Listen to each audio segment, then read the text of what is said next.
Bismillahirrahmanirrahim. Assalamualaikum warahmatullahi wabarakatuh. Innal hamdalillahi nahmaduhu wa nasta'inuhu wa nastaghfiruh wa na'udzu billahi min shururi anfusina wa min sayyiati a'malina. May yahdihillahu fahuwal muhtad wa may yudlil falan tajida lahu waliyan mursyida. Asyhadu an la ilaha illallah wahdahu la syarika lah wa asyhadu anna Muhammadan abduhu wa rasuluhu la nabiyya wa la rasula ba'da. Rabbi shrah li sadri wa yassir li amri wahlul 'uqdatam min lisani yafqahu qawli. Allahumma rabbana zidna ilman warzuqna fahman. Allahumma faqihna fid din wa 'allimna at-ta'wil, amin ya rabbal alamin. Hadirin yang dirahmati Allah Subhanahu wa taala. Alhamdulillah, segala puji bagi Allah, zat yang maha memberi tanpa kita minta, zat yang maha merahmati walau kita lalai, zat yang selalu memberi ampunan walau kita selalu juga durhaka kepadanya. Salawat dan salam buat baginda Rasul kita Muhammad sallallahu alaihi wasallam, sosok manusia yang selalu ingat kepada kita walau beliau tak kenal dengan kita, sosok manusia yang selalu mendoakan kita walaupun beliau tak pernah berjumpa dengan kita, dan sosok manusia yang nantinya akan mencari kita di padang mahsyar di saat kita tidak ada penolong lagi kecuali syafaat beliau sendiri. Oleh karena itu, marilah kita memperbanyak salawat kepada beliau. Allahumma salli ala Sayyidina Muhammad wa ala alihi wa sahbihi wa man tabi'ahu bi ihsanin ila yaumiddin. Hadirin yang dimuliakan Allah Subhanahu wa taala, di malam hari ini kita akan kembali melanjutkan kajian kita mengenai fikih mawaris atau ilmu faraid yang masuk ke tema hak waris daripada saudara seibu. Hak waris daripada saudara seibu. Sebelumnya kita membahas hak waris suami istri. Sebelumnya lagi kakek, nenek, ayah, ibu, anak. Nah, sekarang kita agak sedikit menjauh, yaitu hak waris daripada saudara seibu. Dan dalilnya atau dasarnya adalah di dalam surat An-Nisa ayat 12 bagian tengah sampai terakhir ya. Bagian tengahnya sampai terakhir. Karena bagian awalnya membahas tentang hak waris suami dan istri. Setengah sampai terakhir. Nah, kita baca dulu ayatnya, yaitu dalam surah An-Nisa ayat 12. A'udzu billahi minasyaitonir rajim. Bismillahirrahmanirrahim. Wa in kana rajulun yurasu kalalatan aw imra'atun wa lahu ahun aw ukhtun falikulli wahidin minhumas sudusu fa in kanu aktsara min dzalika fahum syuraka'u fis thuluts min ba'di wasiyatin yusa biha aw dain ghairu mudar wasiyatan minallah wallahu alimun halim. Hadirin yang dimuliakan Allah Subhanahu wa taala, sebelum kita mulai membahas tentang beberapa hak waris daripada saudara seibu, kita akan melihat beberapa kata yang unik di dalam ayat ini. Yang ini hanya ada dalam hak waris saudara ya, hanya ada dalam hak waris saudara. Di kajian sebelumnya kita membahas makna lam tamlik, makna azwaj, makna abawan ya kan. Nah, hari ini insyaallah kita akan membahas beberapa kata unik yang ini, dari kata ini saja kita akan bisa mendapatkan kesimpulan hukum ya, kesimpulan hukum. Nah, ini uniknya bahasa Arab yang disampaikan oleh Allah dalam firman-Nya Al-Qur'anul Karim. Yang pertama, di sini Allah SWT berfirman, wa in kana rajulun yurasu kalalatan. Apabila seseorang itu diwarisi dalam keadaan kalalah. Apa itu kalalah? Kalalah kalau terjemahan tetap aja kalalah artinya di dalam Al-Quran terjemahan ya. Nah, apa itu mana kalalah? Kita bahas di papan tulis.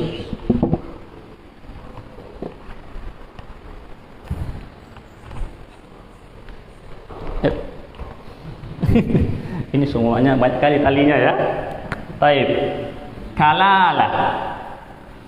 Kalalatan ya. Kalalatan.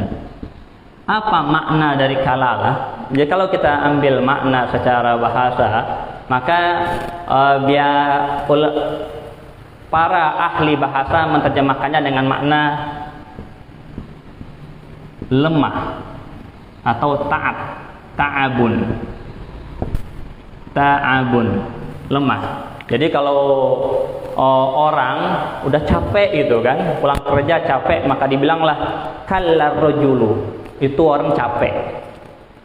Kalau pisau atau pedang udah nggak bisa lagi digunakan, udah majal Pak ya, udah kalau dipukulkan sudah nggak bisa lagi mental dia ya, maka namanya orang Arab bilang kallas saifu. Itu pedang, itu pisau udah majal, udah tumpul. Nah, kalla ini maknanya adalah lemah atau tidak lagi memiliki kekuatan seutuhnya.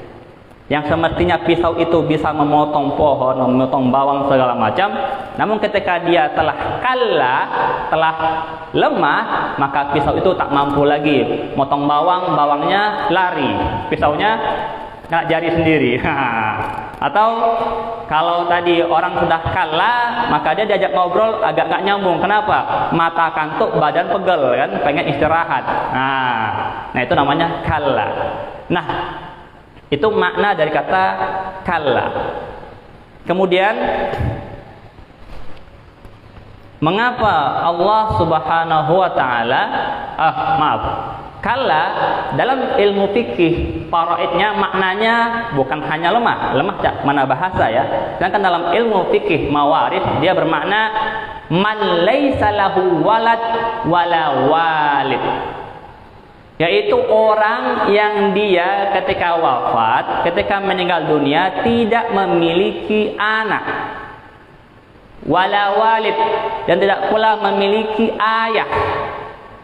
Jadi ahli warisnya kosong dari anak dan kosong dari ayah. Bisa jadi ayah dan anaknya sudah tiada lebih dahulu dari dia, atau memang dia tak punya anak sama sekali, atau mungkin bujangan ya. Nah, orang seperti ini disebut dengan kalalah, atau orang yang ketika mewarisi dia dalam keadaan lemah. Apa maknanya Ustaz? Kenapa dibilang lemah oleh Al-Quran? Yang bilang Al-Quran ya, bukan saya. Wa in kana rajulun yurasu kalalah. Apa maknanya? Kenapa dikatakan dia mewarisi ahli warisnya dalam keadaan lemah? Satu alasan yang pertama adalah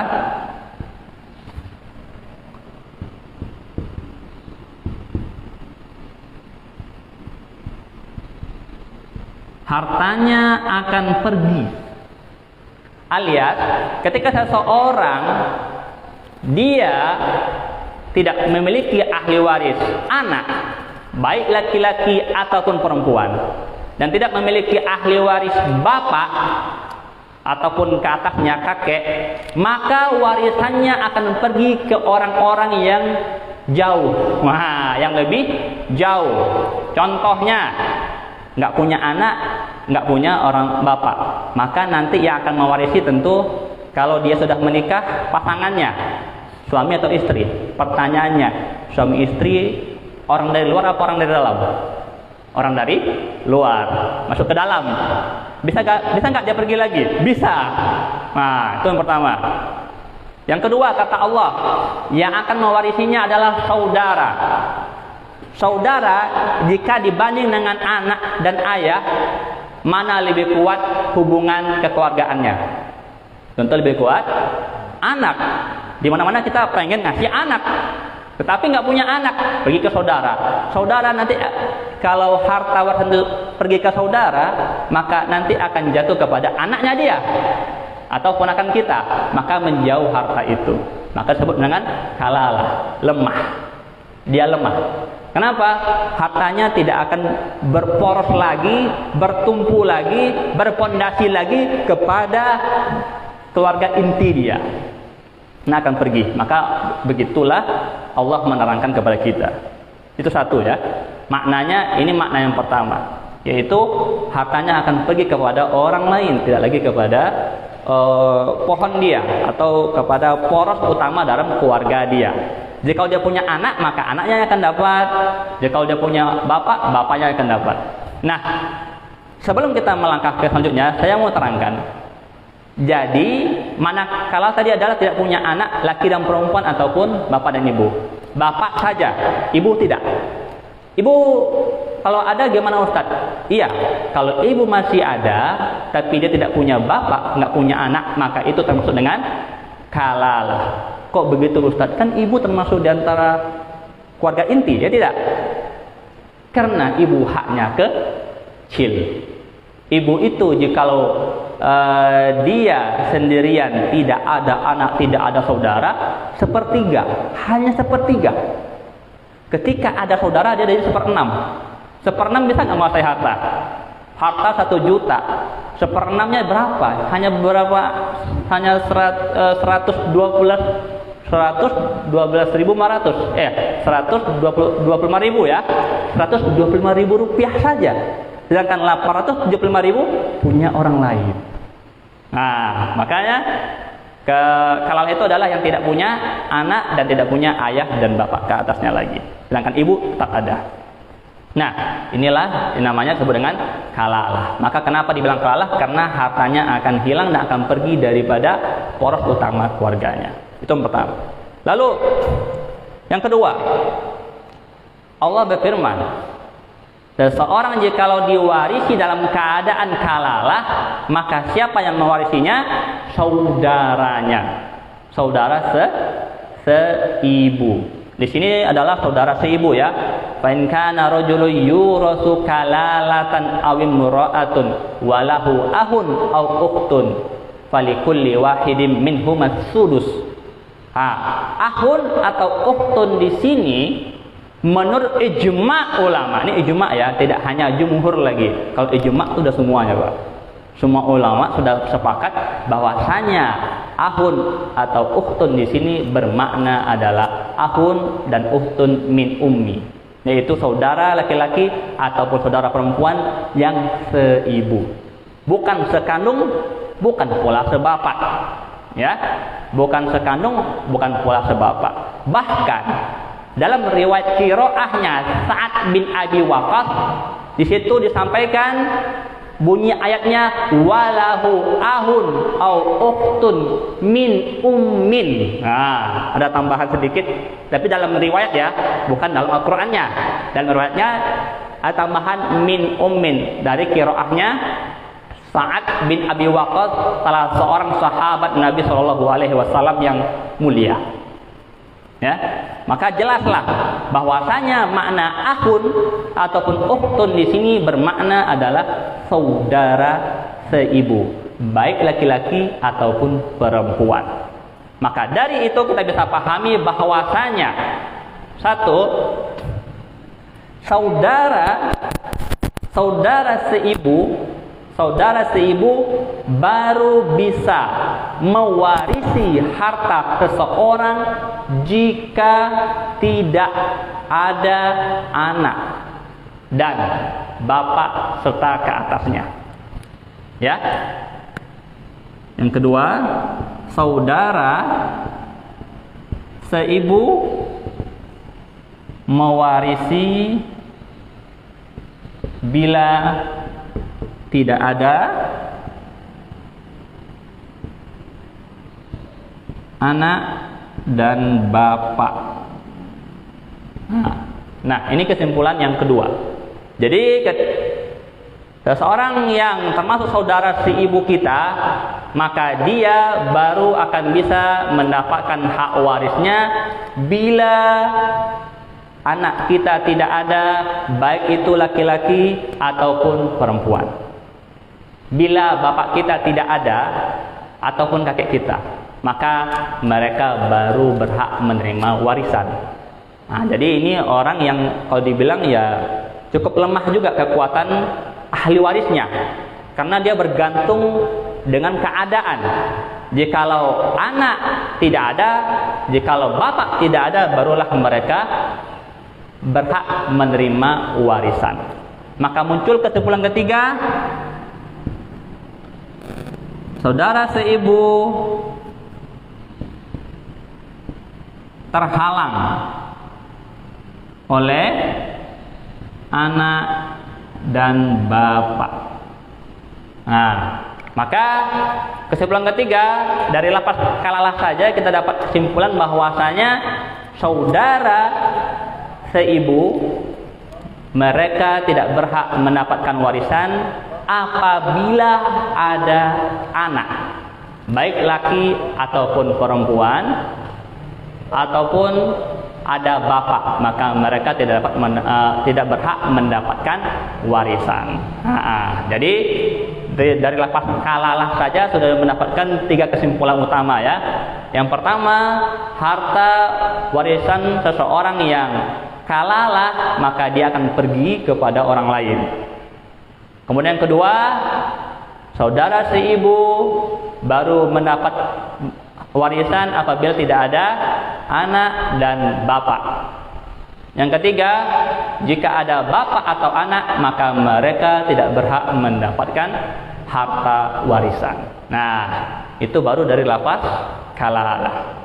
Ya, itu baru makna dari lafaz kalalah. Nah, begini Pak, kalau kita belajar memahami satu lafaz Al-Qur'an saja itu dalam maknanya ya. Itu dalam maknanya, tidak sembarang-sembarang. Karena ini adalah firman Allah Subhanahu wa taala. Oleh karenanya pelajari lebih dalam lagi tentang Al-Qur'an, insyaallah kita akan lebih paham ke depannya.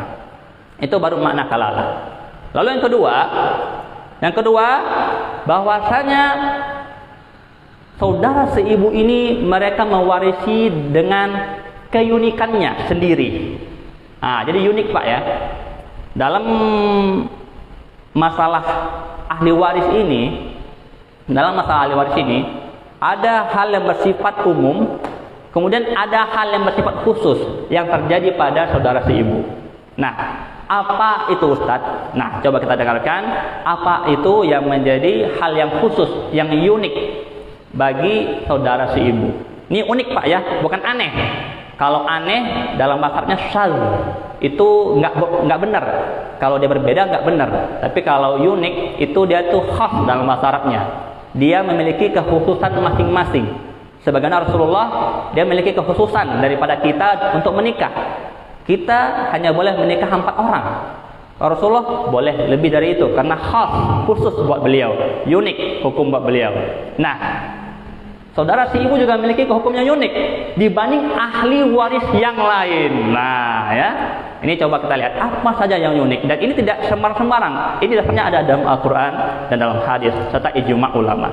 Apa hal yang unik pada ahli waris saudara seibu ini? Uniknya, ya, keunikannya satu, biasanya apabila ahli waris itu setingkat seperti anak laki-laki dengan anak perempuan, cucu laki-laki dengan cucu perempuan, apabila mereka setingkat, biasanya laki-lakinya mendapatkan 2 bagian, perempuannya 1 bagian. Ya tidak Pak? Betul kan? Kita kemarin sudah pelajari tentang hak waris anak. Wah, ketika tergabung di situ ada anak perempuan, di situ ada anak laki-laki. Maka ketika hartanya 3, maka 1 saja buat anak perempuan, 2-nya buat anak laki-laki. Begitu pula ketika harta warisan cucu, ketika ada 1 cucu perempuan dan 1 cucu laki-laki, maka buat cucu laki-laki 2, buat cucu perempuan 1. Akan tetapi dalam hak waris saudara seibu antara laki-laki dan perempuannya, hak warisnya sama, tidak ada bedanya. Yang laki-laki tidak 2 kali lipat dari perempuan, sama rata. Di sinilah yang ada sama rata itu di sini Pak ya. Selama ini kita bagi waris semuanya sama rata, anak sama rata, ibu sama rata, bapak sama rata, cucu sama rata, suami sama rata. Salah, cuma ada satu yang sama rata, di sini saja, yaitu saudara seibu. Sama rata, sama rata dalam kurung laki-laki dan perempuannya. Jadi saudara seibu laki-laki dan perempuan haknya sama, ya, haknya sama, nggak dibedakan, yang laki-laki 2, perempuan 1, tidak. Dari mana dalilnya Ustaz? Dari mana dasarnya Ustaz? Yang harus kita baca. Likulli wahidin minhumas sudusu. Setiap satu di antara mereka, yang laki 1, yang perempuan 1, as-sudus, 1/6. Laki 1/6, perempuan 1/6. Begitu kata Allah dalam surah An-Nisa. Ya, setiap mereka dapatnya 1/6. Masing-masing 1/6. Kalau Allah bilang masing likulli wahidin minhumas sudus, likulli setiap setiap orang itu dapatnya 1/6. Berarti sama dong ya. Yang perempuan dibilang dapat 1/6, yang laki-laki dapat 1/6, maka maknanya sama. Dalam Al-Qur'an surah An-Nisa langsung ya. Nah, itu yang pertama. Lalu yang kedua, jikalau mereka bersama-sama, ya, tadi kan jikalau masing-masing ya, sendiri-sendiri dapat 1/6. Umpamanya saya meninggal dunia, saya punya saudara seibu Pak Yusran umpamanya, maka beliau dapat 1/6 jikalau sendiri tadi kan. Nah, sekarang jikalau dia punya saudara kandungnya tapi juga seibu dengan saya. Umpamanya Pak Yusran punya saudara perempuan namanya Ibu Fatimah umpamanya. Maka mereka berapa hak mereka? Maka mereka berserikat dalam 1/3. Fahum syuraka ufis sulus. Mereka bersama-sama menikmati 1/3. Kalau bersama-sama syuraka itu dari syarika yasraku ya. Itu artinya kalau orang yang paling masuk sekarang itu apa? Syirik ya Pak ya. Mensyirikkan Allah. Apa makna mensyirikkan Allah? Menyamakan Allah dengan yang lain. Nah, di situ juga dipakai syuraka. Mereka berbuat syirik di sana. Maksudnya syirik itu bekerja sama ya, menyamakan di sana, bersama-sama menikmati harta itu dalam angka 1/3. Maka artinya apa? Musawah, sama banyak. Sendiri dapatnya sama-sama 1/6, yang laki-laki dan perempuan. Ketika bersama-sama pun dapatnya 1/3 dibagi 2 pula, sama-sama 1/6 lagi. Nah ya, itu yang uniknya dalam hak waris saudara seibu. Ini nggak akan ketemu selain ini saja. Nanti kita lanjutkan lagi ke saudara sekandung, saudara sebapak, nggak ketemu ini nanti. Ini hanya ada di saudara seibu, ya, hanya ada di saudara seibu. Dan ini Allah langsung yang memberikan hukumnya, ketentuannya. Yang pertama. Yang kedua,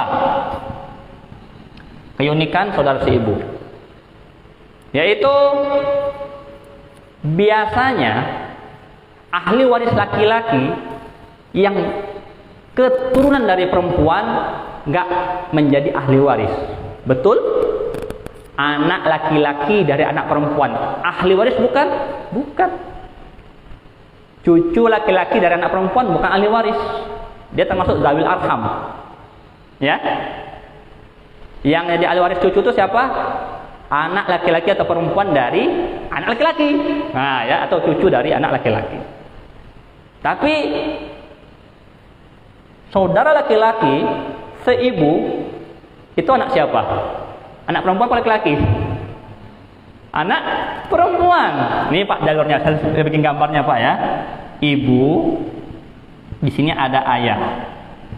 Nah, ini lahirlah anak, namanya anak kandung ya, kandung, ya enggak?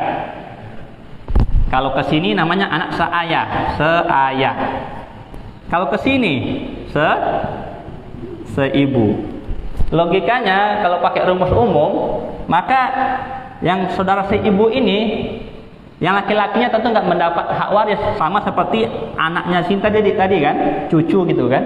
Akan tetapi hukumnya dia punya hak waris. Dia punya hak waris, padahal dia melalui jalur perempuan. Melalui jalur perempuan. Nah, unik kan? Ya, ini unik yang kedua nih. Keunikan kedua daripada ahli waris yang bernama saudara si ibu. Yang laki-lakinya mendapatkan warisan walaupun dia mewarisi dari jalur perempuan. Dasarnya apa? Masih sama yang tadi.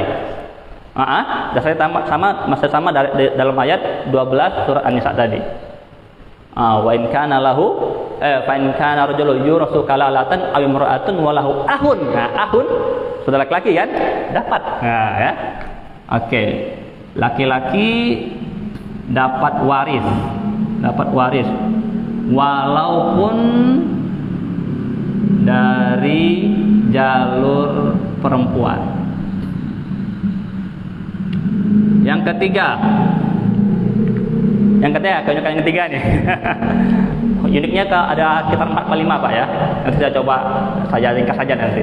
Yang ketiga, keunikan ahli waris saudara si ibu ini, yaitu biasanya jikalau orang yang lebih dekat ada, ya, maka orang yang agak lebih jauh nggak dapat warisan.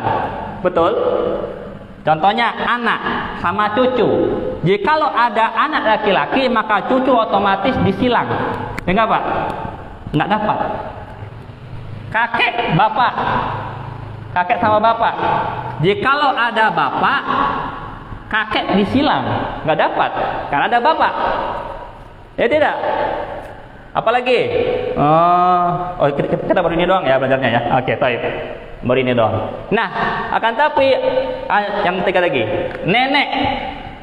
Nenek, di sini ada ibu.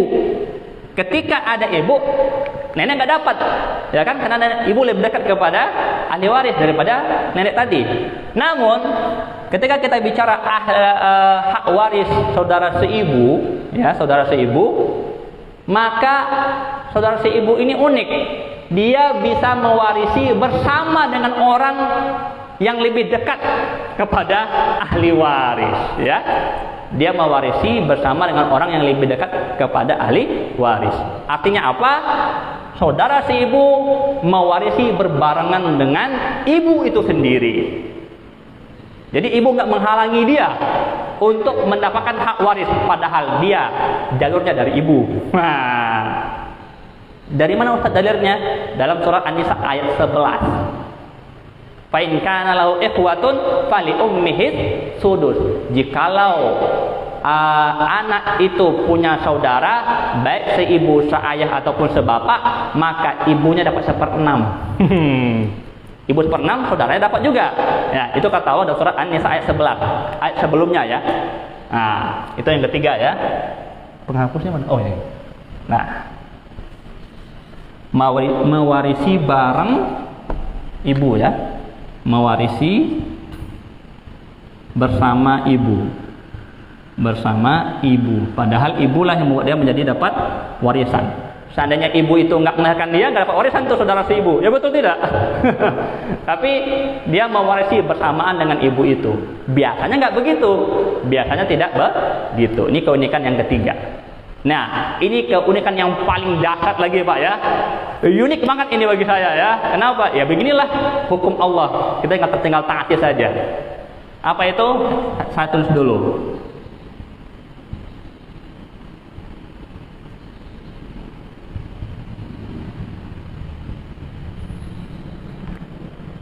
Saudara seibu ini ketika dia jumlahnya lebih dari 1 alias 2, 3, 4, 5, 6, baik laki atau perempuan, dia bisa mengurangi hak waris dari sang ibu.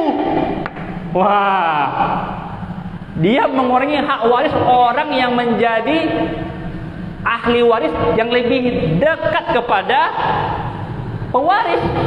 Wah, canggih gak nih? Canggih. Yang lain biasanya dihalangi dia, ini dia malah mengurangi hak warisnya. Jadi ketika ibu bersama dengan saudara seibu 2 orang, 3 orang ataupun lebih, maka yang tadinya hak ibu adalah 1/3 jadi berkurang menjadi 1/6. 1/3 sama 1/6 gede mana Pak? 1/3. Lebih kecil 1/6. Nah, ibu dapat berapa ketika ada 2 orang saudara seibu? 1/6. Tadi berapa awalnya? 1/3. Nah, nih kerennya mereka saudara seibu ya. Tetapi ini Allah yang bikin rumus, bukan kita. Kami hanya menyampaikan rumusan yang telah Allah Subhanahu wa taala sampaikan. Dalilnya dari mana Ustaz? Sama, ayat 11. Fa in kana lahu ikhwatun fali ummihi sudus, ya. Jikalau dia punya saudara lebih dari 1, 2, 3 dan seterusnya, maka ibunya jadi dapat 1/6. Nah, inilah 4 keunikan daripada saudara si ibu. Yang pertama, hak waris laki-laki dan perempuannya sama jumlahnya, baik sendirian mereka ataupun bareng-bareng. Yang kedua, laki-laki dapat waris walaupun dia dari jalur perempuan ataupun keturunan perempuan, yaitu ibu. Yang ketiga, mewarisi bersama orang yang lebih dekat, mewarisi bareng orang yang lebih dekat. Dan yang keempat, mengurangi hak waris orang yang lebih dekat. Nah, ini paling takjub gitu ya. Mengurangi hak waris orang yang lebih dekat. Mungkin kalau kita bikin ibaratnya, kayak cucu mengurangi hak waris anak. Rasanya nggak mungkin kan? Cucunya paling lebih banyak kan? Karena ada cucu, tadi anak dapatnya setengah jadi dapat 1/4. Nah, itu nggak ada kan? Dalam rumus umum nggak ada. Atau kakek mengurangi hak waris bapak. Nggak mungkin juga kan? Namun ini telah Allah rekomendasi, telah Allah beri rumusan sendiri untuk saudara seibu ini ya, untuk saudara seibu ini. Maka saudara seibu ini bisa disebut dia itu lemah tapi kuat, kuat tapi lemah, begitu Pak ya. Lemah tapi kuat, kuat tapi lemah. Kenapa? Karena memiliki keunikan seperti ini. Ketika tidak ada anak dan tidak ada bapak atau ibu. Kalau lemahnya dia bagaimana? Dia terhalangi oleh semua anak, baik laki, baik perempuan. Baik laki, baik perempuan. Sedangkan saudara sekandung, nanti kita akan pelajari, ataupun saudara seayah, anak perempuan tidak menghalangi hak mereka. Wah ya, nanti kita pelajari di pertemuan-pertemuan selanjutnya insyaallah. Tapi kalau saudara seibu, lemahnya begini. Tapi kuatnya mereka begini pula. Kuatnya mereka mewarisi bersama orang yang lebih dekat kepada pewaris. Inilah keunikan daripada saudara ahli waris, yaitu saudara seibu. Oke, baik. Nah, sekarang kita masuk kepada berapa hak waris mereka. Berapa jumlah yang berhak mereka terima. Yang pertama, jikalau mereka hanya 1 orang, ya, jikalau mereka hanya 1 orang, maka hak waris mereka adalah 1/6, ya, 1/6. Dan ibu berapa? Ibu 1/3, ya. Jikalau mereka 1 orang, maka hak waris mereka adalah 1/6.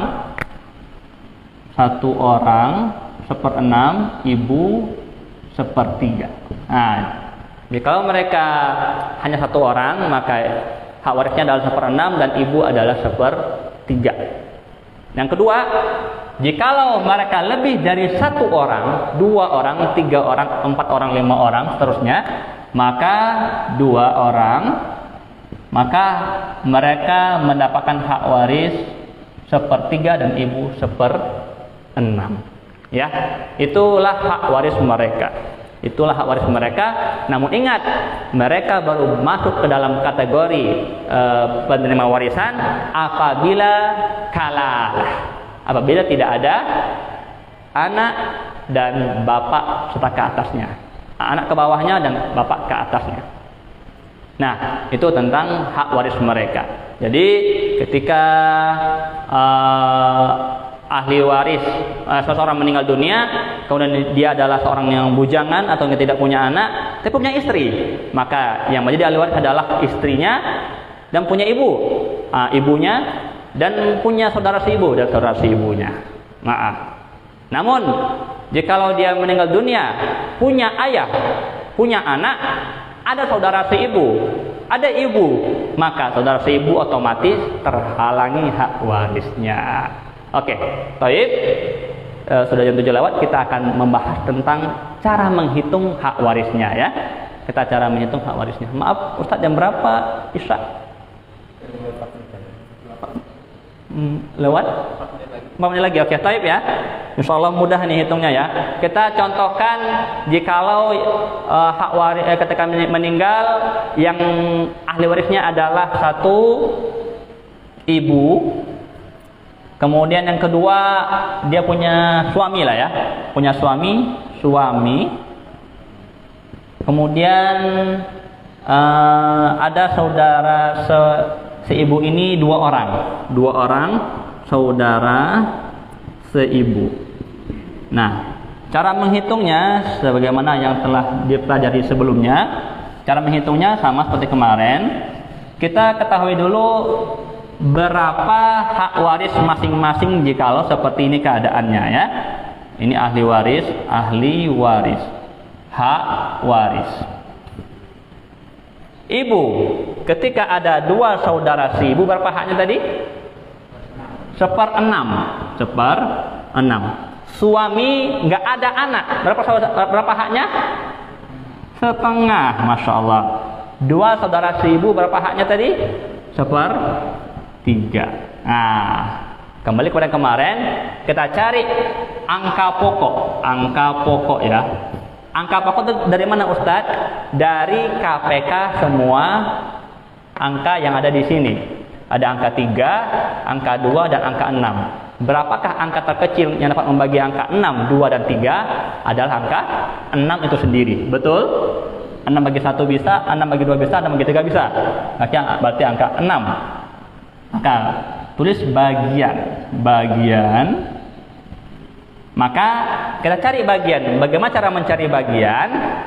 Angka pokok dibagi dengan hak waris. Angka pokok dibagi dengan hak waris. 6 bagi 6 sama dengan 1. 6 bagi 2 sama dengan 3. 6 bagi 3 sama dengan 2. Total 6. Berarti sudah sahih ya. Sama-sama 6 ya. Berarti sudah sahih. Tinggal kita hitung hartanya. Cari hartanya mudah. Harta. Anggap hartanya kita bikin yang mudah 60 juta. Maka cara mencari harta adalah jumlah harta ini dibagi ke angka pokok dikali bagian.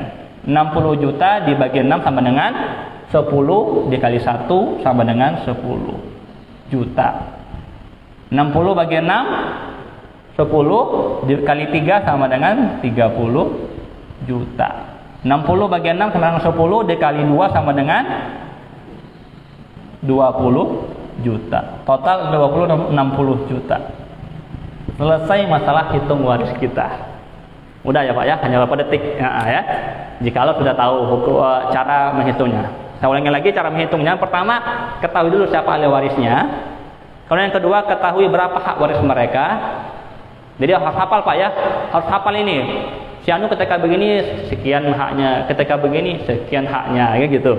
Setelah tahu jumlah hak waris masing-masing, baru kita cari KPK-nya. Cari KPK-nya. Setelah ketemu KPK-nya, barulah KPK ini dibagi dengan membagi hak waris mereka yang ada. 6 bagi 6, 6 bagi 2, 6 bagi 3, dapatlah bagian. Ada 1, ada 2, ada 3, dan ada 2. Kemudian baru cari hartanya, berapa hartanya? Anggap hartanya 60 juta, maka 60 dibagi 6 dikali bagiannya. Ya, itu cara menghitung warisan ahli waris saat yang ada adalah ibu, suami, 2 saudara seibu. Ya, taib. Saya nggak hapus ini. Kalau saya hapus nanti jadi rot. Seandainya ini dihapus semuanya, ibu dan 2 saudara seibu saja, maka jadi rot nanti Pak. Rot itu ilmu yang gharib dalam ilmu faraid, ilmu yang asing ya. Ilmu yang asing ini nanti kita bahas di ujung-ujung, jangan di awal-awal. Kalau bahas yang asing di awal pusing nanti. Oke, taib. Mungkin sampai situ dulu tentang hak waris, tentang ahli waris seibu. Tapi maaf, dikit lagi masih ada waktu Pak ya. Masih ada waktu. Dalam ayat ini Allah sebutkan mimba di wasiyatin yuso biha au dainin ghairu mudar. Ghairu mudar bermakna tidak, wasiatnya tidak membuat mudarat. Artinya apa? Di saat orang ketika dia tahu dia nggak punya anak, dia nggak punya bapak, dia nggak punya ahli waris yang kuat, biasanya ada kecenderungan udahlah wasiatkan semua sama semua orang. Nah, begitu ya.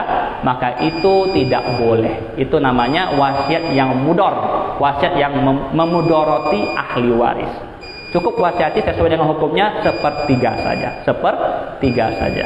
Oke, Taib. Sudah bunyi bel ya. Sekian. Emang sih kalau habis maghrib kita nanggung Pak ya kalau Farah ini. Oke. Taib, sekian dulu pertemuan kita di malam hari ini. Mudah-mudahan Allah berkahi pertemuan kita dan kita dapat mengambil manfaat yang banyak dari ilmu ini sehingga kita nantinya tidak khilaf dalam masalah bagi-bagi warisan antara sesama kita. Untuk berkahnya kajian kita di malam hari ini, mari kita tutup dengan doa kafaratul majlis. Subhanakallahumma wa bihamdika asyhadu an la ilaha illa anta astaghfiruka wa atubu ilaik. Wassalamualaikum warahmatullahi wabarakatuh.